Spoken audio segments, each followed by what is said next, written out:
Okay, everyone. Good afternoon. Thank you for joining. Today's class is again a combination. Baruch Hashem, a lot of good traveling the last couple of days, last couple of weeks. This time I was away for a simcha, Baruch Hashem. I want to dedicate this class in honor of my daughter, Yiti, in honor of her engagement and a wonderful chassan label. May Hashem bless them both, that the wedding should be b'shat tova mitzlachas, and they should build a home, a beautiful home.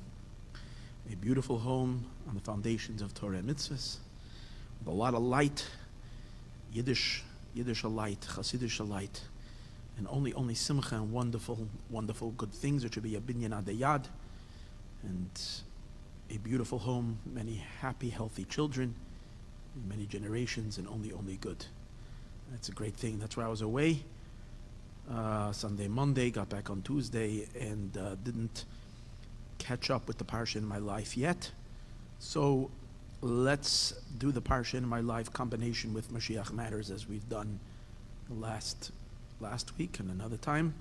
And Bez Hashem, next week, with God's help, we'll be back in full schedule, hopefully in Yerushalayim, Yer HaKodesh. Okay, this week is a very unique and special week. It is Shabbos Parshas Devarim, it is also Shabbos Chazoin, and it is also Tisha B'Av. Now Tisha B'Av usually doesn't make us too happy, but I think Baruch Hashem, we have all the reason to believe and all the reason to hope that this time it will be different. This time it will be different.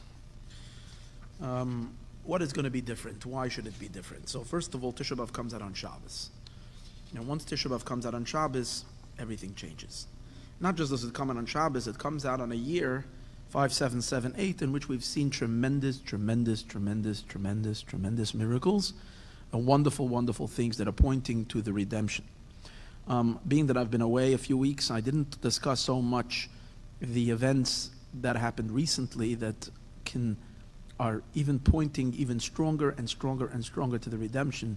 So I'd like to do a little roundup of, we might say, the Hasidic spin on the news.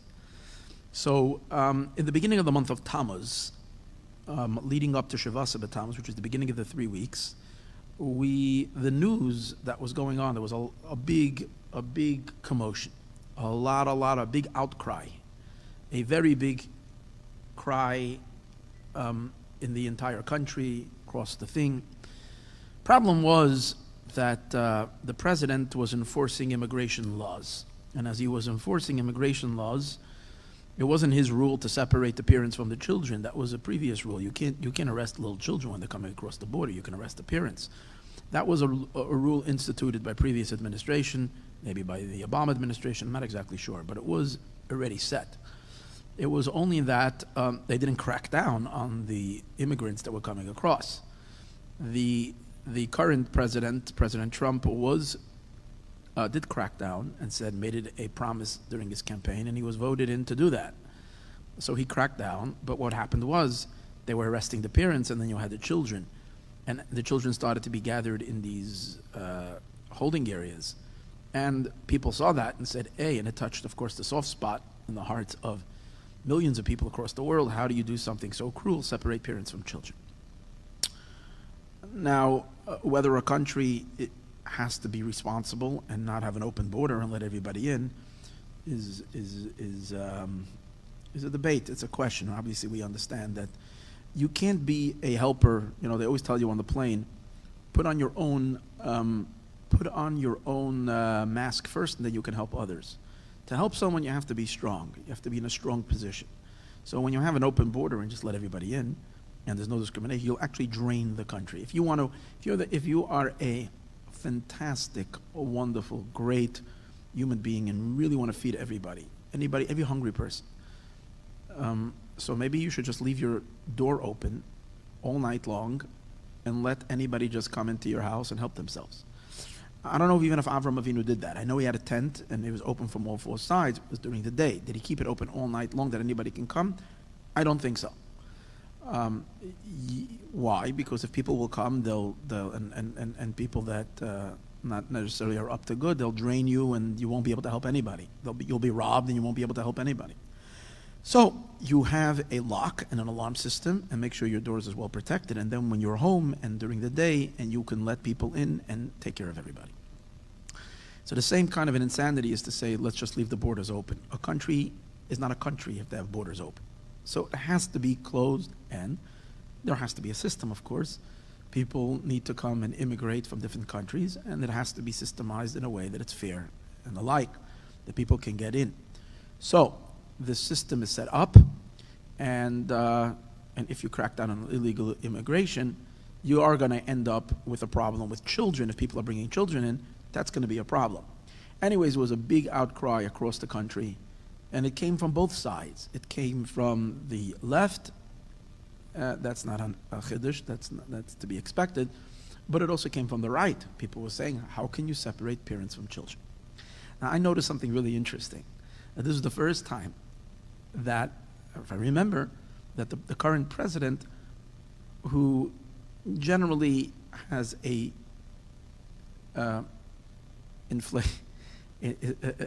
let's just say a healthy sense of self and ego, healthy or whatever, a pretty big sense of self-importance. So generally doesn't like to admit that he did anything wrong. But in this case, it's the first time, besides what happened this week, but what happened in the past is the first time that he walked back on something that he did. And he said, really, my heart goes out for the children. And he issued a executive order that you can't separate parents from children.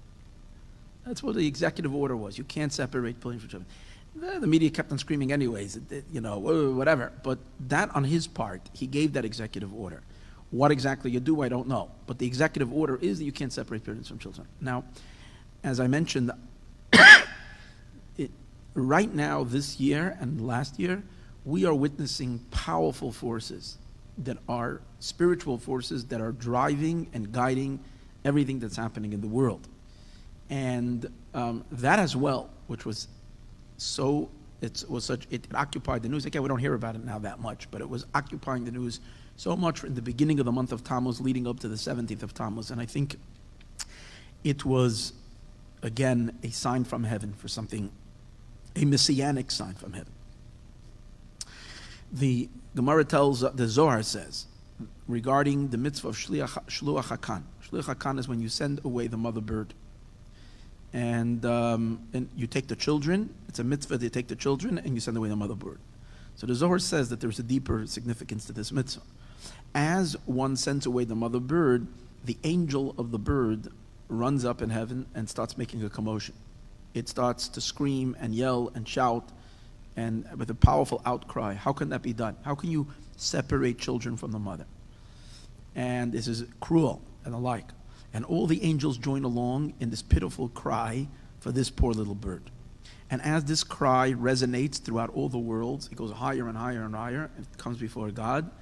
God Almighty, Hashem, hears the cry of this bird and of the angels. And Hashem says, you're crying for the bird, you're crying for this bird, which is okay, I feel really bad for it, but how about crying for me, that I've been separated from my children for thousands of years, and everybody's okay with that? My children, my dear children, the Jewish people, which are considered my one and only child, has been separated from me already for 2,000 years, that I'm longing. And it says that God cries every night for his destruction of the temple and for his children that have been exiled from his land. So this evokes tremendous divine mercy. That's what it says. So as the month of Tammuz comes in, and there is a chas v'shalom, again a consideration to give a consent for another year of 3 weeks of mourning, of commemoration and an endorsement, God forbid, for the exile to continue a little while longer. This is the time when that happens. So in order to prevent that, right before, we had something amazing happening. The first thing we had was, there was a cry that resonated from one end of the world to the other end of the world. How can you separate parents from children?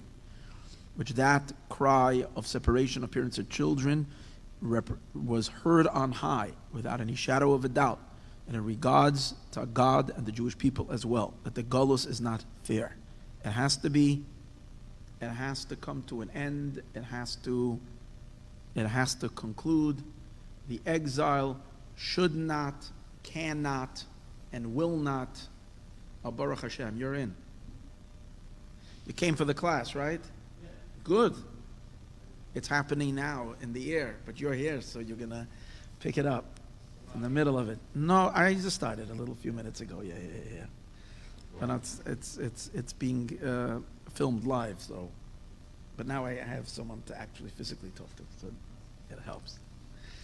In any case, so the cry that went out across the country that something like that should not be and cannot be is also symbolic of the cry that God, that Hashem cannot retain or continue the exile. It's not fair.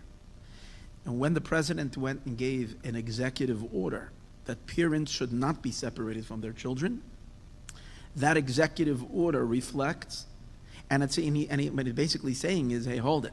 Even though legally a crime was done, criminal activity was done, someone is here in the country illegally, or they crossed the border illegally, but you know what? It doesn't make a difference. It still does not excuse that children and parents should be separated. So in that case, even if, God forbid, there is reason based on our deservance of our deeds, even if that's true, that there is still reason to keep the Jewish people in exile for just a tiny bit longer, the executive order, the executive is referring to God himself. God hands down an order, and he says, no, parents and children may not be separated. We can't continue the exile. I thought that event is very telling and very, very, very powerful. In a sense, the decree is, our mother Rachel, Imeinu, has been crying for thousands of years that her children, Koil Barama Nishma, Rachel cries for her children. And God says, Vishavu Banam Ligvulam, the children will return to their homeland. So that's the first event that just recently happened. And again, you can look at this event just as politics as usual, or you can realize that we're in the midst of the Messianic process. And this is part of something which was huge. Now we go to the next event. The eyes of the entire world were glued to their televisions and to their news stations in looking at a phenomenal rescue that just took place. Again, this happened last week. 12 children from a soccer team from Thailand. Okay, so a place in the world, far off, distant, removed, it's its own country, its own place. Generally, most people here in the United States, most people in Europe don't identify so much with people in Thailand. I mean, it's human beings, everywhere human beings, but it's not. But yet, when these children got stuck in that cave, and they were stuck there for a while, and then finally they located them. It was a whole thing to locate them. Finally they located them. And then the greatest brains and what you might call divers and rescuers from the entire world all came together and brought in the best equipment. Something must be done to take these children out. And in the end, they decided on a very, very daring rescue. And I read about it a little bit more this week. Some more details came out. Really, really worth reading. It's amazing the risks that were taken, but that was the best. In other words, if they would wait another couple of months, if they would wait longer, if they wouldn't take them out this week, the danger of the monsoons coming in and the caves flooding even more, it would be possible, God forbid, that these children would have to stay there for another couple of months until they would get them out. And here, they did something very daring. These divers risked their lives.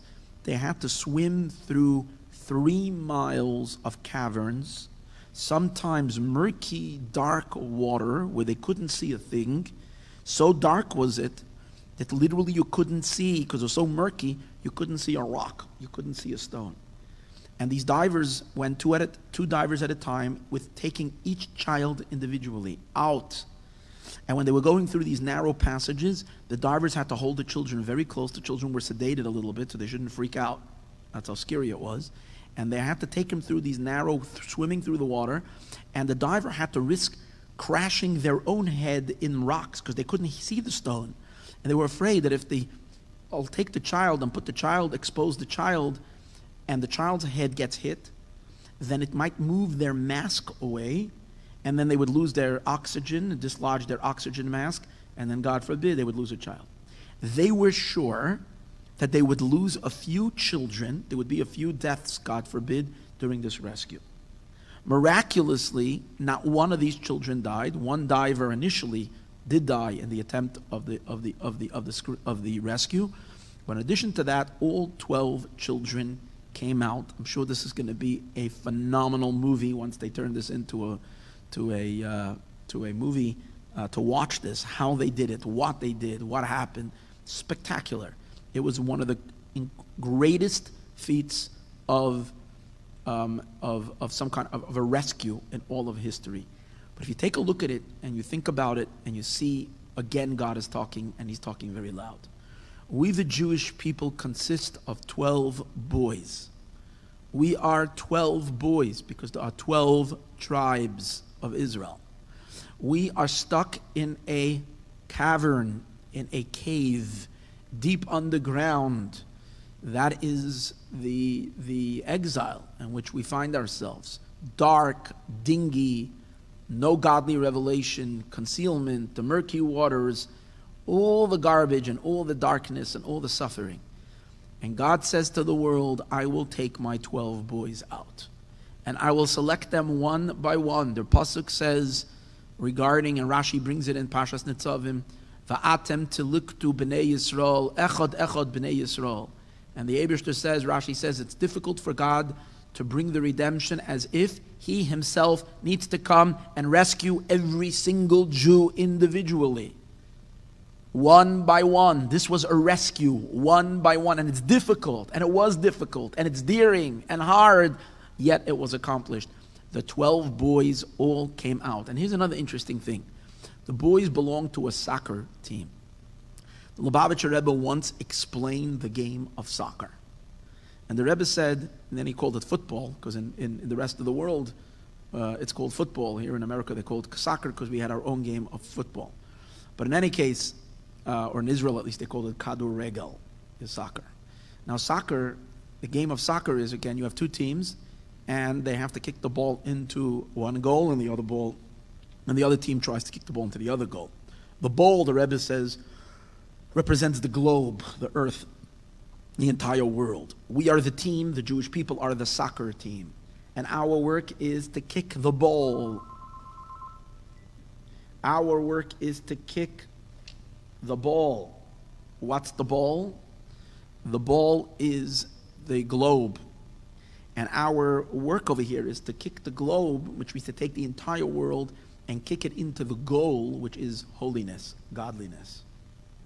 That's the space in which the world needs to go into. Our job is to literally, and here's the thing, and the other team, which means there's forces of darkness, the satanic forces of evil, what we call Sitra Achra, the other side, and they're working to kick the ball into the other goal. What's the other goal? That's the space of the unholy. And here is a war that's going on throughout all of history. And the interesting thing is, we play that game primarily with our feet. Even though once in a while you'll have a headbutt, but generally you don't use your hands, you're using your legs. And the reason the Rebbe says for that is because the greatest impact we have on this world is through action. Action is represented by feet. It's not through meditations and thinking and all that. That's all good for motivation. But as the Mishnah says in Pirkei Avos, "V'hamaisa hi ha'ikar." Much talk about doing things doesn't change the world. One action is better than, as it says in different places, one action is better than 1,000 sighs. Sigh and this and that, all these things. Meetings and schmeetings, it has to come down to action. You have to get something done. This world is impacted by an action, by activity. That's why in the game of soccer, you use your feet. Feet represents Maisa, action. So you have a soccer team. The Jewish people are that soccer team. There are 12 players who got stuck in a cave. The 12 players are the 12 tribes of Israel. Now it's not only 12 tribes, they were also saved with their coach, the 13th. Who is the coach? Maimonides, we know that Israel was divided into 12 portions of land. Maimonides, Rambam says that when Mashiach will come, we will not divide Israel into 12 portions, we will divide Israel into 13 portions. 12 for the 12 tribes, and the 13th portion, that's Moshiach's private land. That's what Rambam says. There's a 13th chelik which belongs to Mashiach. So now when we go back and we think about the 12 boys and their coach that is rescued, we know that Mashiach suffers along with the Jewish people in their exile. Chaleinu hu nas, as it says in Yeshaya and Isaiah, talking about the terrible suffering that Mashiach suffers along with his people.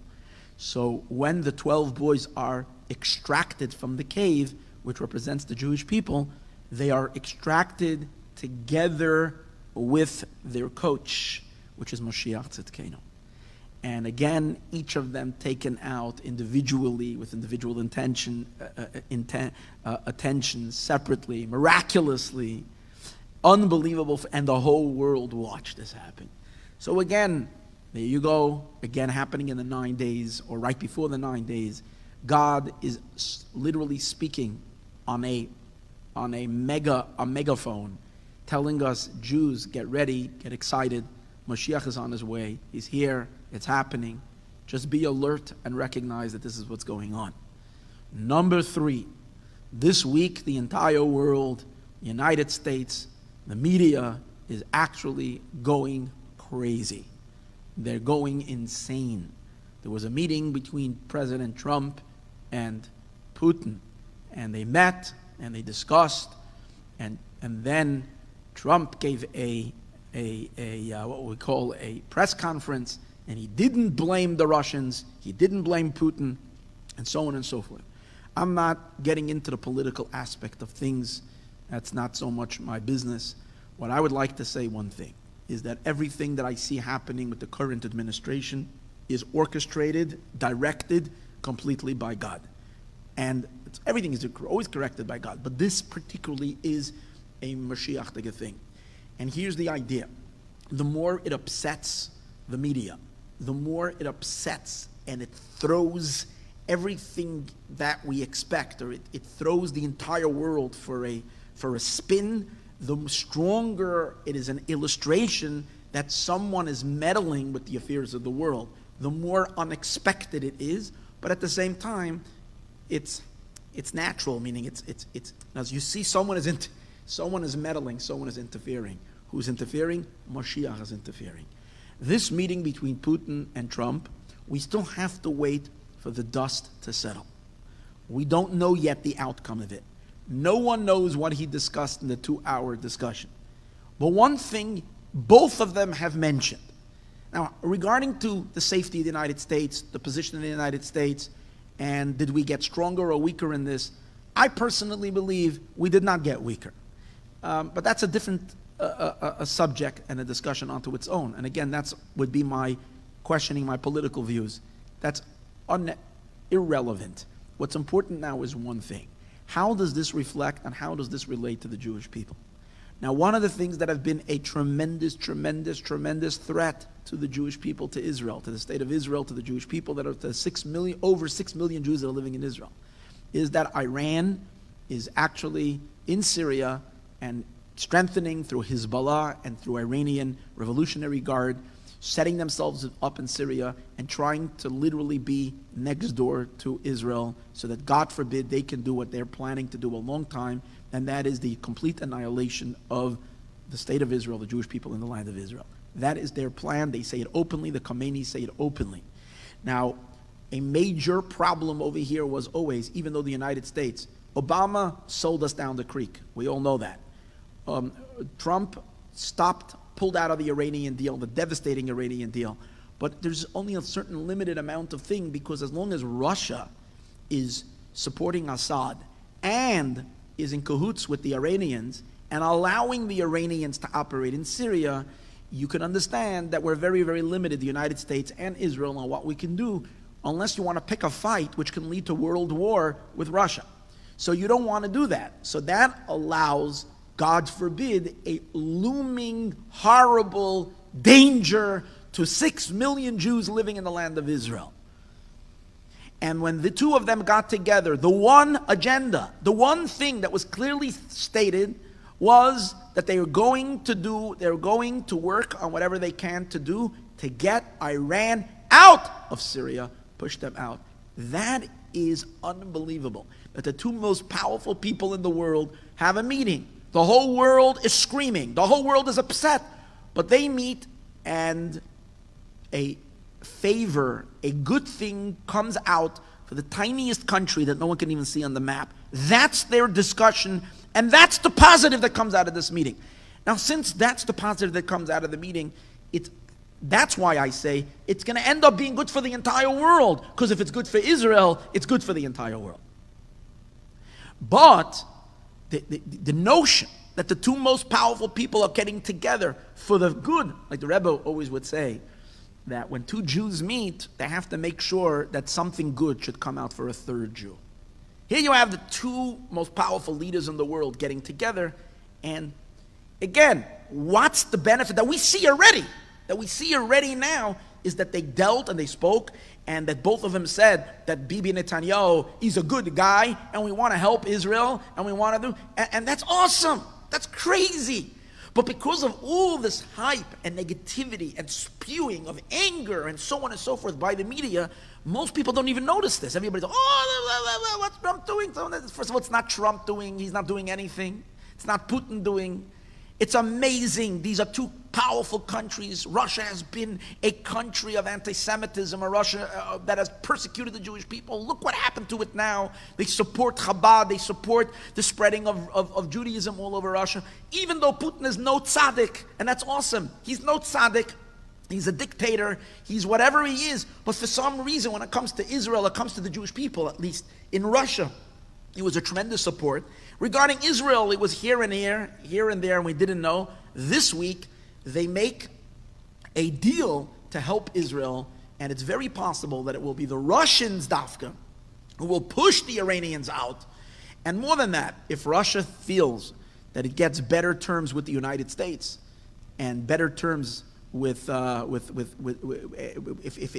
it comes on the good side with President Trump and the like, and it does better with dealing with the United States and puts pressure or drops its association with Iran, you're literally choking Iran completely, suffocating them till that whole regime will collapse. And we don't know, that could have happened during this meeting.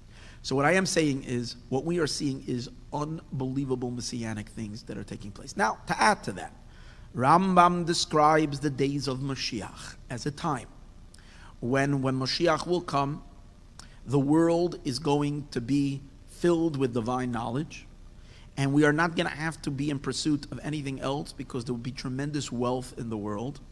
And it says, Madanim, that all the delicacies, all the wealth, Mitsuyim, will be available, ka'afar, like dirt.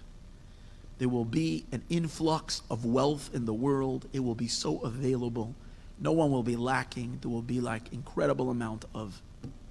So what else comes out in the news this week? Just this week, scientists have discovered 200 miles beneath the ground, quadrillion, I don't even know the numbers, I didn't read it, I don't have it right in front of me, quadrillion, who knows what kind, the amount of diamond.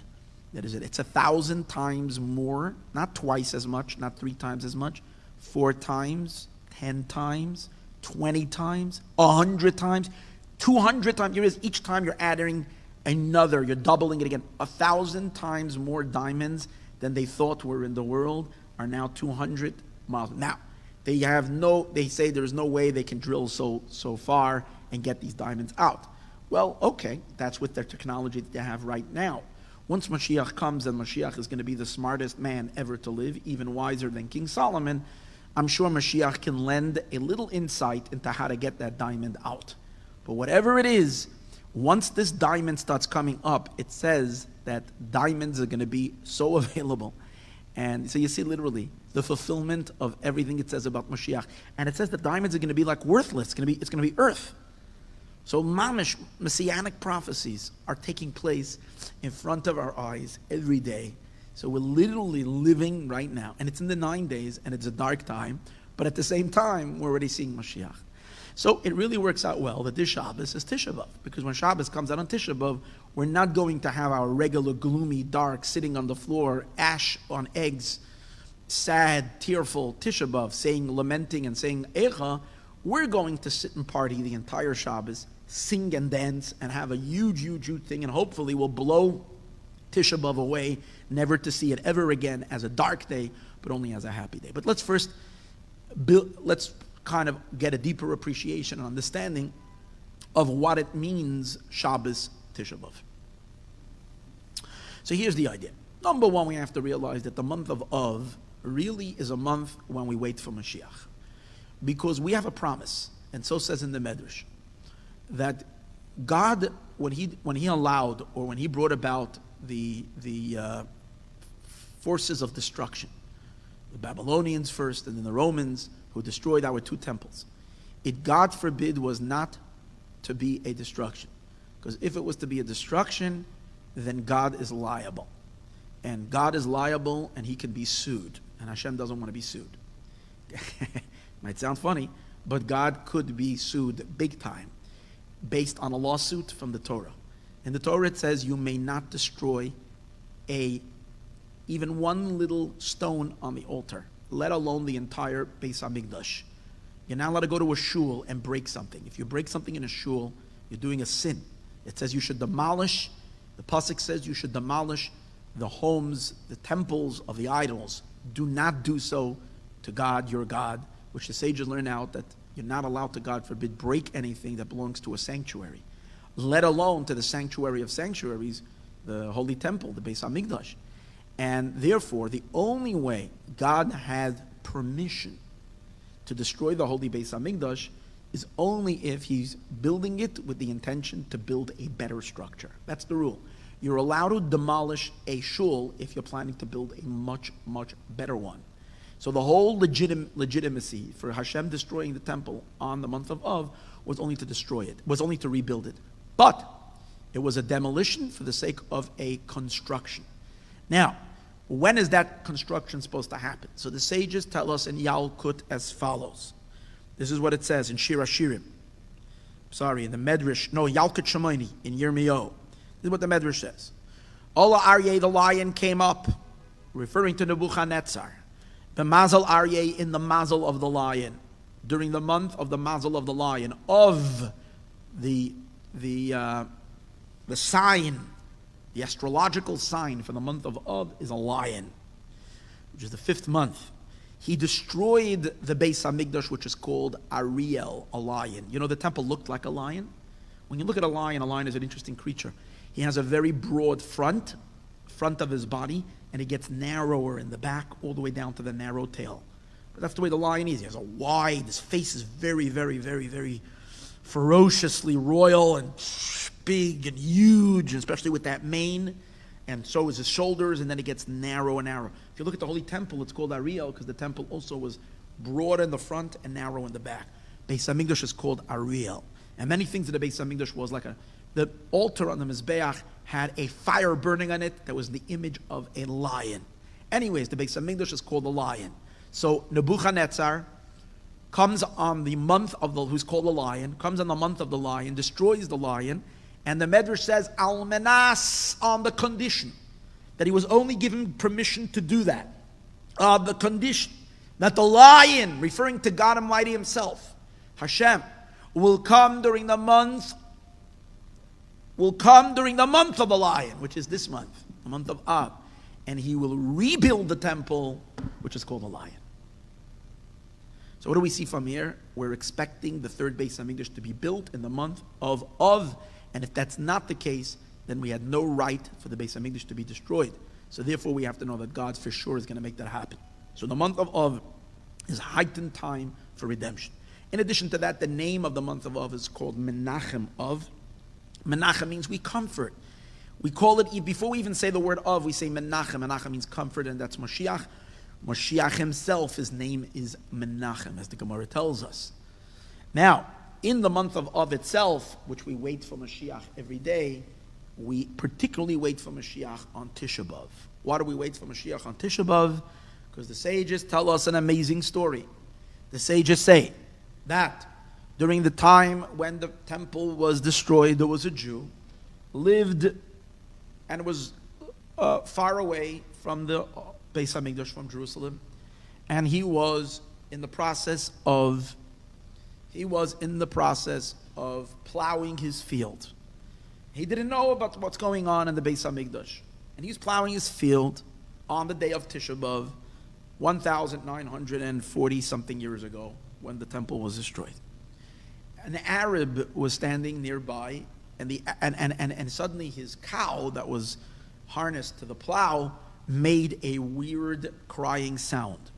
When the Arab heard that, the Arab tells the Jew, "Hey Jew, remove the harness from the cow, let the cow go, because there's no use." Why? Because your temple was just now destroyed. Now, what does he mean by that? The way I understand it, simple. If the Beis HaMikdash is destroyed, why in the world are you plowing your fields? You guys are going to exile. When you're plowing your fields, you're expecting to plant, to sow your field, and to reap the produce. But you're not staying here. You guys are going to exile. Then a few minutes later, the cow made another crying sound. So the Arab that's there says, "Hey, Jew, reharness the cow, because right now Mashiach was born." That's what the Medrash tells us. Story. Mashiach is born right now. So therefore, get back to plowing. And from here we learn out that Mashiach is born on Tisha B'Av. It's interesting, Medrash. The Medrash actually says that this man asked the Arab, "Where is Mashiach? Where is that little boy? Where was he born?" And the Medrash says, that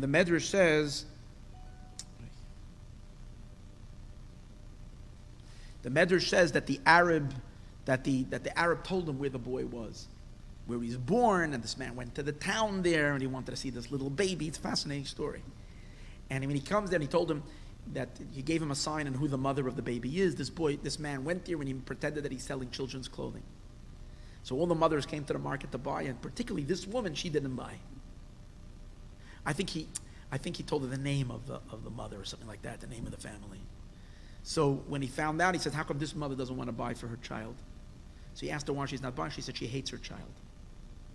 Why does she hate her child? Because he's born on Tisha B'Av. And it's such a sad day that her child, she feels it was such bad luck, such a bad day to come into the world. You see, the mother of Mashiach hates her own child, not knowing that he's Mashiach. It's crazy medrash. Medrashim are so cool. It's like a crazy thing. So then he convinces her that he's going to give her the garment anyways, and she'll pay him another time, something like that. And he comes back a few months later, and he sees her again in the market. He wants to ask her how her baby is, and she says the baby disappeared. She says the wind came and blew her baby away. That's the story. That's the medrash. So whatever it is, whatever this means, I'm not going to get into it. And obviously it has an allegoric, metaphoric meaning. But the idea is Mashiach is born on Tisha B'Av. Now we also know the rule that the Gemara says, the Jerusalem Talmud says, that on a person's birthday, their luck, their mazel is very strong. So that's why we know that on a birthday, a person has a power to give a blessing. You have extra energy on your birthday. If Mashiach is born on Tisha B'Av, that means the energy of Mashiach is the strongest in the world on Tisha B'Av. So that's why if we wait for Mashiach, the month of Av in general, the strongest day of Mashiach is actually Tisha B'Av itself. Now to illustrate that even stronger, in Tisha B'Av itself, it's from midday on Tisha B'Av. Cham Chatzois, we know we lighten up on the morning. We don't sit on the ground anymore. You can sit on a regular bench. We're a little more lenient in various different things that you don't do before Tisha B'Av midday, but once it's midday, you can do certain things that you couldn't do earlier. Now the question is asked, how come? The truth is that we know that the Beis HaMikdash was actually the Romans ignited the temple and burnt it, set it on fire, set the Beis HaMikdash on fire towards evening on Tisha B'Av, the night going to the next day, the 10th of Av. There's even a thought that we should have made the 10th of Av a fast day. That's how significant it was. That should have even made the 10th of the fast day, not Tisha B'Av. So then the question is, why would you lighten up the second half of... So the Arizal in Kizvei Ari, this week was the Yortzei the Ari, they asked the question. And especially we do something else. We know that on Tisha B'Av, by Mincha, we already speak about comfort. We say Nachem. And we also know we don't put on tefillin in the morning on Tisha B'Av because of the morning, but we put on the tefillin in the afternoon by Mincha. And we say Nachem. Nachem means comfort. So the Arizal explains the reason is because afternoon, even though on the one hand, the Golus, the burning of the temple happened, if you look deep, deep, deep inside, it was at that moment that Mashiach is born. And since Mashiach is born in Tisha B'Av in the afternoon, we are already seeing Geulah, we don't see this. So we're lightening up. We say Nachem, and the Arizal says, Mashiach, whose name is Menachem. That's why we say Nachem. And those are the words of the Arizal. So you see from here that particularly, and then another thing, we know another passage of the Ari. They say that they asked Reb Chaim Vital, student of the Arizal, when he was in Damascus. There's a lashon there in Pri Etz Chaim. They asked Reb Chaim Vital when he was in Damascus, what's the reason we say Kiddush Levana, we bless the new moon on Tisha B'Av? And Reb Chaim Vital answered, the reason we do it on Tisha B'Av is because on Matzah Tisha B'Av, not on Tisha B'Av. When Tisha B'Av goes out at night, we go out because the blessing of the new moon is the moon represents the kingdom of David HaMelech and the Shekhinah, and the Jewish people are compared to the moon. And he says we want to be mavaser. I'm sorry, he doesn't bring David HaMelech over here in this passage. He just says we want to give a besura. We want to bring good news. We want to bring comfort and good news both to the Shekhinah and the Jewish people. The Jewish people down here and the Shekhinah up there, which is the moon, that we're going to be, just like the moon has its descent and then it reappears again in all its glory, so too the Jewish people are going to be rise again. And the moon and the Shekhinah is going to come out of exile.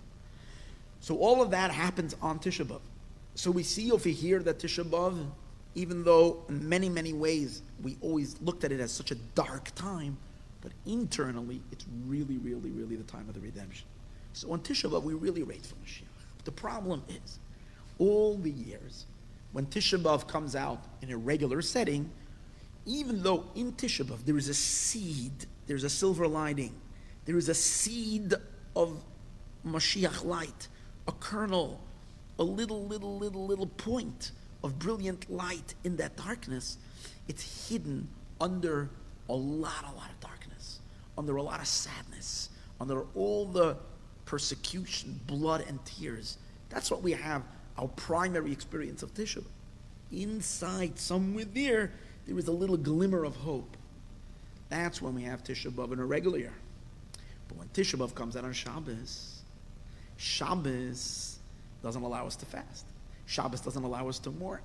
So Shabbos pushes away all the gloom and doom of Tisha B'Av. But the one thing Shabbos doesn't push away is the spark of redemption that's in Tisha B'Av. The Geulah, the light, the birth of Mashiach, that's not pushed away by Shabbos. And if someone will argue and they will say, hold it, maybe Shabbos, once it pushes away Tisha B'Av, it pushes away the entire thing, even the positive point of Tisha B'Av. It's not Tisha B'Av. This year, Tisha B'Av is no Tisha B'Av, because Shabbos, okay, we'll do it on the 10th day of Av, but Tisha B'Av is kind of side swept. That's what we might argue. Because halachically, we erase Tisha B'Av on the calendar, because Shabbos overrides it. But then it would override also the good. We can't say that. So the Lubavitcher Rebbe says the reason we can't say it, hear this, it's an amazing thing. On the last Shabbos Tisha B'Av, the Rebbe spoke to us. It was exactly the same like this year in Nun Aleph, in 1991. Everything that year comes out exactly like this year. It's amazing. So in that Tisha B'Av, the Rebbe then said an amazing thing. He says that if we would say that the calendar, that it comes out on Shabbos, cancels Tisha B'Av completely, including the good that's in Tisha B'Av, that would mean that the natural order. Now, why is Tisha B'Av coming out on Shabbos? Because that's the way the system of time worked out. This idea that the 9th of Av has to do with the calendar. Calendar is set on what? On the different cycles of the lunar cycle and the solar cycle, and that's how we set the calendar. But how do we set the calendar? Based on a feature of nature, on natural phenomena. And then that would mean that the natural world is interfering with our Tisha B'Av. Now, generally, it's a good thing. But if we're saying it's interfering also with the fact that this is it's a day of celebration because Mashiach is born, that means that the world would be interfering with a good thing for the Jewish people. And that can't be. And here's just the brilliance. Very simple reason why. The whole natural world, including all the galaxies and the rotations and the suns and time and space, was created for the sake of Israel and for the sake of the Torah, for the sake of the Jewish people and for the sake of the Torah. So if it's created for the sake of the Jewish people and the sake of the Torah, how can it do damage to the Jewish people? Their whole business of existing, time itself exists only to help and support the Jewish people. So you can't have anything in time coming and ruining it for us. It's like, you plan a party and the rain comes and ruins the party. It rained on the parade. Nature can't rain on the Jewish parade. Even though sometimes, we see that certain things in the world happen bad, but that's because of sin. That's negative things. But the calendar has nothing to do with sin. It's the calendar that's been set up. So this would mean nature. It's nothing to do because of some kind of retribution, punishment that God is doing. This is just a system of time. Time cannot harm the good for the Jewish people. So, and to add to that, especially, which time do we want to say erases Tisha B'Av? Shabbos. That would mean that Shabbos would do damage to the Jewish people. Can Shabbos damage the Jewish people? Absolutely not. Because Shabbos and the Jewish people are particularly pure. The Gemara, the Medrash says, when Hashem created the world, every day of the week had a buddy. It was a buddy system. Sunday buddied up with Monday. Everybody had a friend. Monday had company with Tuesday. Each of them were in pairs. They get, And Shabbos came along. Shabbos says, I am peerless. I'm the odd number. I'm the odd guy on the block. Everybody has company. Everybody has a friend. I'm sitting alone. Everybody's sitting in a restaurant together with, I'm alone. So God says, no, you're special. You have a special partner. The partner for you are the Jewish people. Shabbos is called Ben Zug. It's like the partner of the Jewish people. Shabbos can definitely not harm the Jewish people. So then we have to say that that if Shabbos comes along and does away with Tisha B'Av, it only does away with, the diamond is inside the rough. Every year, the rough covers on the diamond. Shabbos this year blows away the rough, sturdy stone, and all it focuses its laser beam light on the diamond. On what? On Mashiach. This Tisha B'Av, you only have Mashiach energy. And that is true any Shabbos. This Shabbos is Shabbos Chazoin. Shabbos Chazoin means a vision. And according to, simply it's because of a negative vision. We see destruction and so forth. The Navi talks about negative things, but the Hasidic interpretation, which is already the more messianic interpretation, as we get closer to Mashiach, the holy Rebbe Levi Yitzchak of Bardichev says that the meaning of Shabbos Chazon is that this Shabbos, every Jew gets shown individually the third temple. Hashem shows us the vision, the third Beis HaMikdash. So if this is Shabbos of the vision of the third Beis HaMikdash, what's Mashiach? Mashiach redeems the world, gives us the third temple. This is a Shabbos of the vision of the third temple. And it's so crystal clear we can almost touch it. The vision, and we see the third Beis HaMikdash on this Shabbos, Shabbos Chazayin, Shabbos Tisha B'Av. Such a Shabbos can definitely not destroy the good of the day of Tisha B'Av. So what does it do? It only enhances it. So what happens on this Shabbos? What we have on this Shabbos is just super duper light the Mashiach's birth, only the light, only the revelation, only holiness and only godliness. To make that even stronger, particularly on this Shabbos, how do we experience Mashiach on this Shabbos? In the meals. Because the chiddush of Shabbos this week is that we're going to be eating.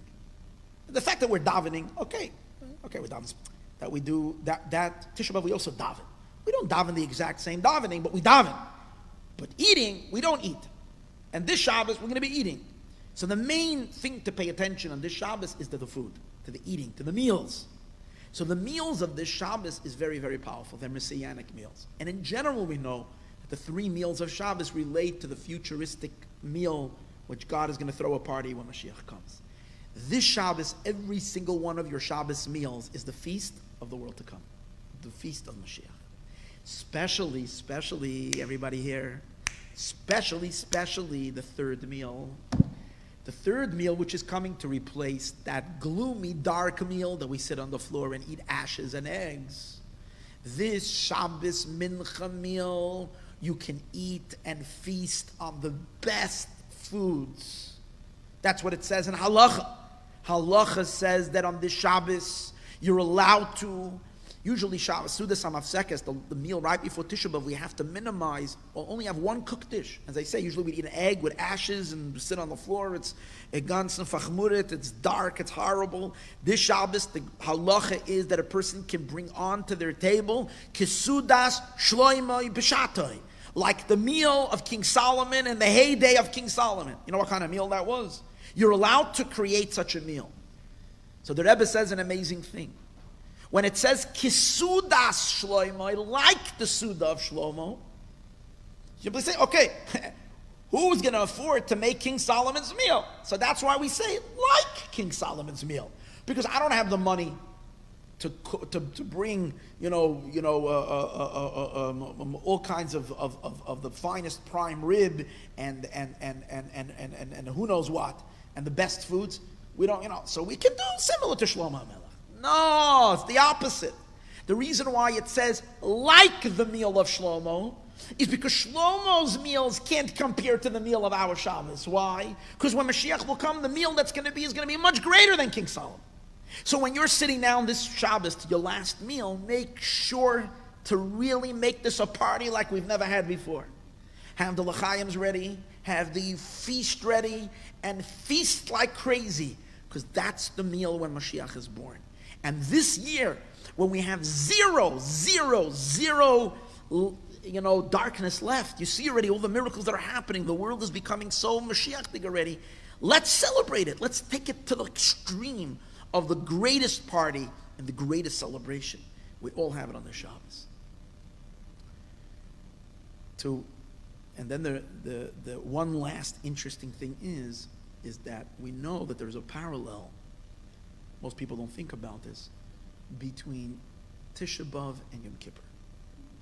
We know that these are the only 2 fasts that we have in the year in which we fast 24 hours. Generally, the fasts are only for the day. The only 2 fasts that's a 24 hour. Also, the only 2 fasts that are forbidden on all the 5 things. We don't wear leather shoes, we don't wash our hands and the things. So these only Tisha B'Av. So Tisha B'Av and Yom Kippur are. But we know that Tisha B'Av and Yom Kippur, as similar as they are, you couldn't have more opposite days. One of the great tzaddikim once said that it's not fasting Tisha B'Av and Yom Kippur is not hard. He said, because he said on Yom Kippur ver darf essen, and on Tisha B'Av ver ken essen. So what does that mean? In Yid, that's Yiddish. So in English, it means like this: on Yom Kippur, who needs to eat? You're in such a spiritual high, Yom Kippur, you're an angel in heaven, you're like, wow, God is like so close to every single one. You're in the Holy of Holies. Who can think of food? Who needs to eat? You don't have to eat on such a day. On Tisha B'Av, you're feeling so lousy, you're so in the pits, who could eat? You're so nauseous, you're so sick, because Tisha B'Av is such a dark. That's what one of the great tzaddikim said. So these 2 days are total opposites. That's regularly. But when we look a little deeper, we see that the 2 of them are deeper connected. Tisha B'Av and Yom Kippur. Not just that similar in the halacha, but they're similar in terms of content as well. Where do we find it?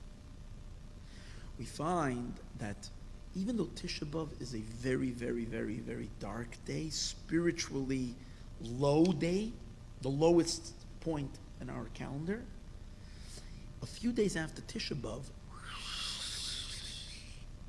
we soar up to the greatest heights. The sages say that there weren't any holidays to the Jewish people like the 15th of Av and Yom Kippur. The greatest holiday in the time of the temple, time of the Beis Hamikdash, the greatest holiday the Jewish people had was Yom Kippur and Tisha B'Av. I'm sorry, Yom Kippur and the 15th of Tu B'Av. And the sages give all kinds of reasons why the 15th of Av was such a great Yom Tov. These were both days that we made shidduchim. Right? People got married on those days, and they was great. Right? It was great celebration. The fact that they equated Dafka to Yom Kippur, it's not just because these were two great days, it's because intrinsically they're one. But that's the 15th of Av. What does it have to do with Tisha B'Av?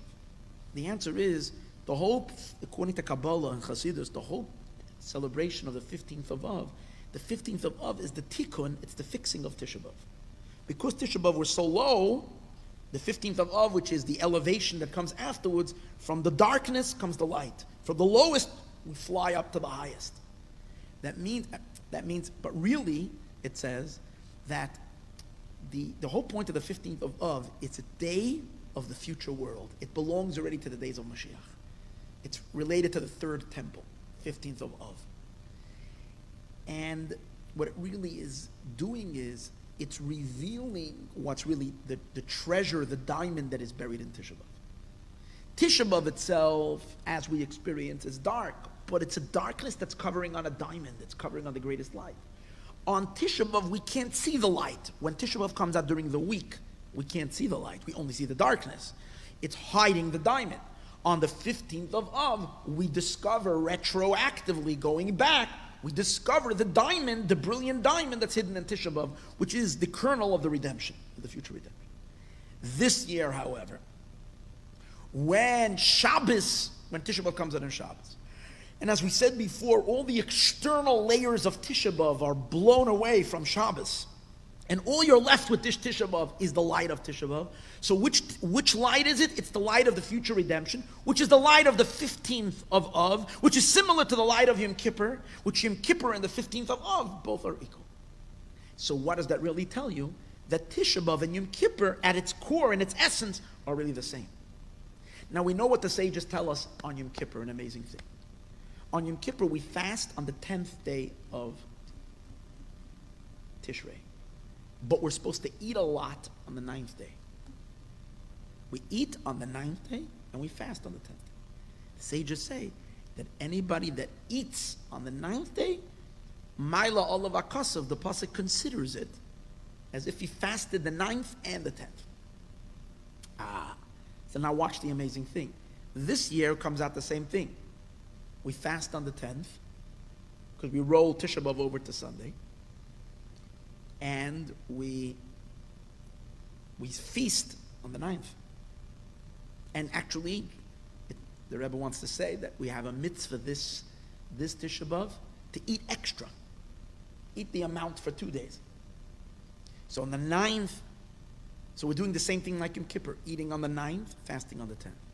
The truth is, this year, since Mashiach is for sure going to arrive by Shabbos, and definitely on Shabbos, because again, as we see all the things that are happening, purely godly, purely Mashiach day, what's going to happen is that the 10th day, we're going to eat the 9th, and we're going to eat the 10th. So it's different than Yom Kippur. Yom Kippur, we eat the 9th, and we fast the 10th. Here we're going to eat the 9th and eat the 10th. But hold it. Is there ever a time that on Yom Kippur we eat on the 10th? Yom Kippur we always fast on the 10th. Do we ever eat on the 10th? Yes, one time. When the first temple was built, the 7 days of celebration coincided with Yom Kippur. And that year they ate on Yom Kippur. So it's possible that Yom Kippur you can eat the 9th and the 10th. This year we're going to eat the 9th and the 10th, hopefully. We're going to turn over Tisha B'Av, should be a feast for the 9th and the 10th. Wow. So now we have a comparison between the 9th and 10th of Tishrei and the 9th and 10th of Tisha B'Av and Yom Kippur as they converge together to form the greatest, holiest, godliest moments in the entire year. May we merit that this Tisha B'Av, we won't even dream of fasting. We will have such simcha, such joy, such happiness, such amazing celebration. But we have to sit the entire Shabbos this week and have one long feast party for bringing. No sadness, singing, dancing, waiting the Geula, knowing Mashiach is here. He's happening, it's happening, it's happening, it's happening. It's happening now, it's happening in the world, it's happening in front of our eyes. And we merit already to put an end to all exile and all darkness and sing and dance forever and ever. Be'ezras Hashem already, this Tisha B'Av Shachal Shabbos. May it happen now.